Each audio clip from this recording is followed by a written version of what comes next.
Yes, it feels like it's been a while since Wednesday night when we last recorded. Friday morning in the men's ATP, we had two awesome semifinal matchups. And then just today in the morning, we had the French Open finals.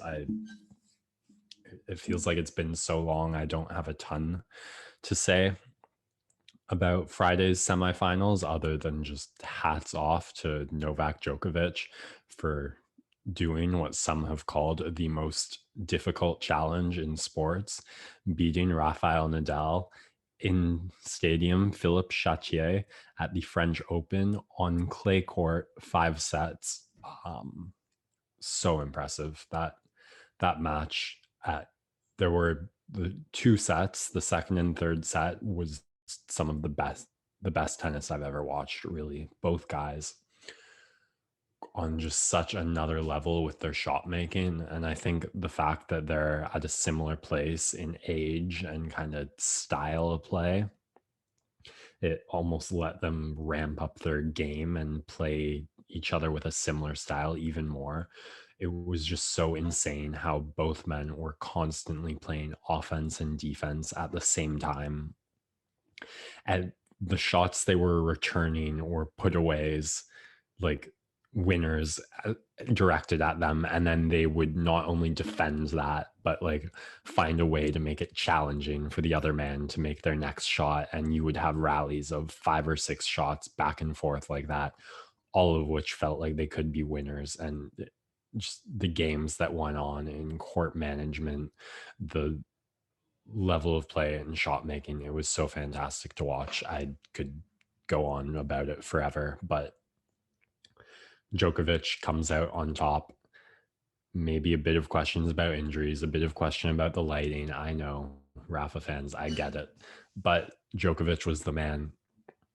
And in the finals, he just continued to wow, going down 2 sets after like some blown momentum at the top of the first set, where he was both men held throughout the whole set, and then on the 11th game, so to go up 6-5, Djokovic breaks, and after you've like gotten your serve hold 5 times in a row, you think the six should be easy money.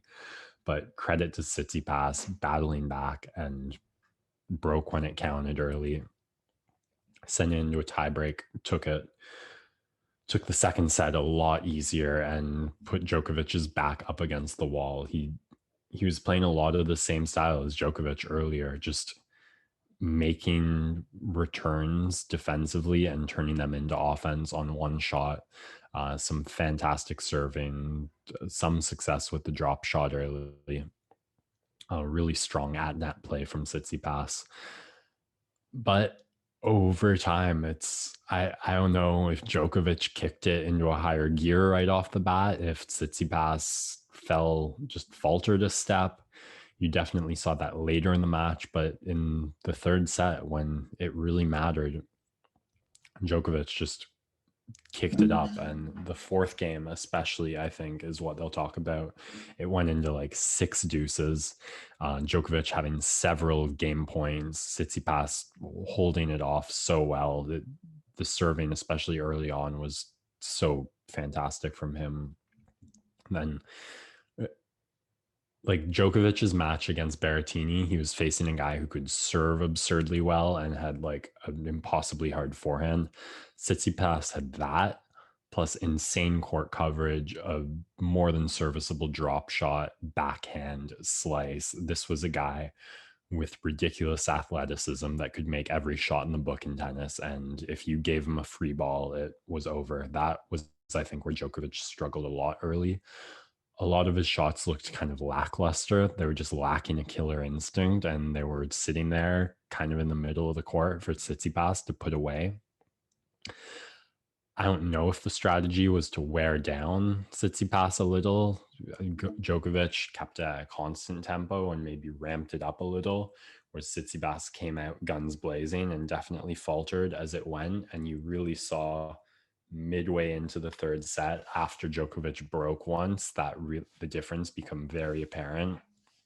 And one, like, credit the king for being the best, because once breaking once in the third set, still down 2-0. But once he grabbed that momentum, it felt like it was his match, and he really never lost a step from there, breaking every set like he needed to. Because if Novak Djokovic has had an amazing 2021, and that's how I'm going to end this segment. But if you had to nitpick at one thing so far, it's been tie breaks. He's been pretty brutal in them this year, and I think he knew that and played the breaks when they managed to avoid the tie breaks. But he just kept Tsitsipas moving, kept him trying to make those really fantastic shots, and Tsitsipas's ability to do that faltered. Some ridiculous drop shots as always. Just, this is the best tennis player in the world, and you love a good underdog, but it's so fun to watch the greatest do it. And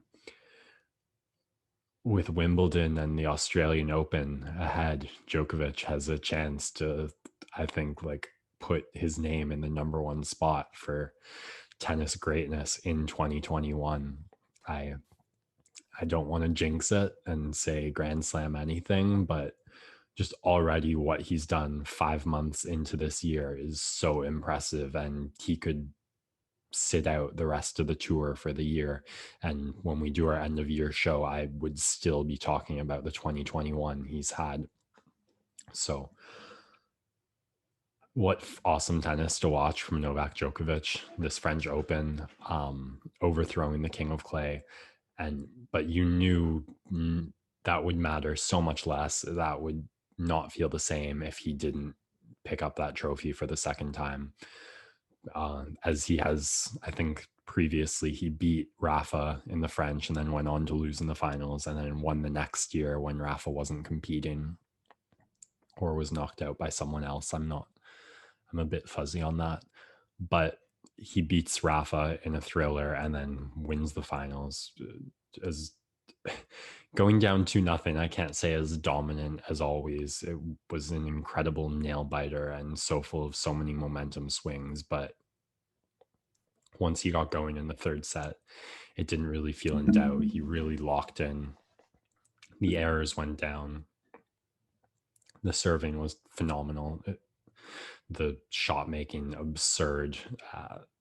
Man, I just love watching Djokovic play tennis, and I'm so happy to see this for him. So congratulations to him. Yeah, definitely inching closer to greatness with his 19th Grand Slam trophy against a highly ranked competitor, but Tsitsipas only competing in his first ever Grand Slam final. So there definitely was a bit of an experience differentiation there.